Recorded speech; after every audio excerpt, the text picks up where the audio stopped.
नमस्कार. नमस्कार. Good MC सर्वांना. हां. या ठिकाणी मी अशोक नवनाथ साळुंखे, जिल्हा धाराशिव. या ठिकाणी IMC चेअरमन स्टार असोसिएट. आज आलेलो आहे मी या ठिकाणी महागाव.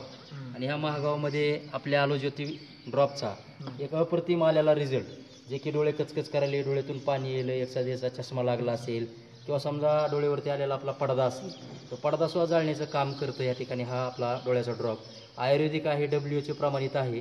पण आज प्रत्यक्ष त्या ठिकाणी लाईव्ह मुलाखत घेण्याच्या पाठीमागचं कारण म्हणजे आज आपल्या या ठिकाणी महागावचे प्रतिष्ठित नागरिक अण्णासाहेबजी पाटील साहेब यांच्यासोबत आहे मी, आणि त्यांच्यासोबतच चर्चा करणार आहे की हा ज्योती ड्रॉप मी जवळपास एक 3रा ते 4था दिवस असेल ह्या गावाला औषधं देऊन, पण ह्या डोळ्याच्या ड्रॉपचा आलेला रिझल्ट आता प्रत्यक्ष मी त्यांनाच विचारणार आहे.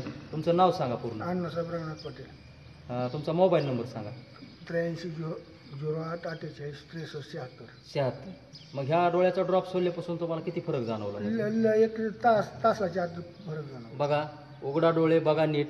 म्हणजे डोळ्याचा ड्रॉप आम्ही फक्त एक 3 ते 4 दिवस झाला असेल देऊन, पण डोळ्याचा ड्रॉप सोडल्यापासून त्यांना जे पहिलं अंधक दिसत होतं किंवा समजा जी नजर कमी झालेली होती ती सुद्धा त्या ठिकाणी नजर वाढवली. म्हणजे आयुर्वेदाकडे वळणं ही काळाची गरज आहे.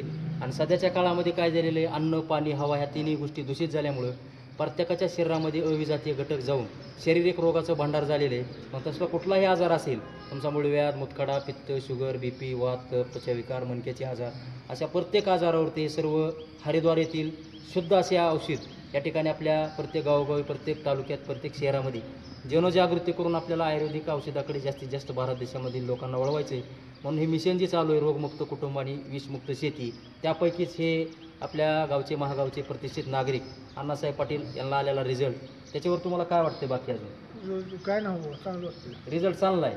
म्हणजे औषधं वापरावे असं वाटतं का तुम्हाला? आता ड्रॉप घेतला. म्हणजे काही लबाड फिबाड तर नाही की खोटं वेगळं? लबर काय नाही. म्हणजे काय होतं, काही व्यक्तीला या ठिकाणी लबाड वाटतं, खोटं वाटतं. तर या ठिकाणी सर्वांचं मनापासून धन्यवाद. या ठिकाणी नमस्कार. थँक्यू.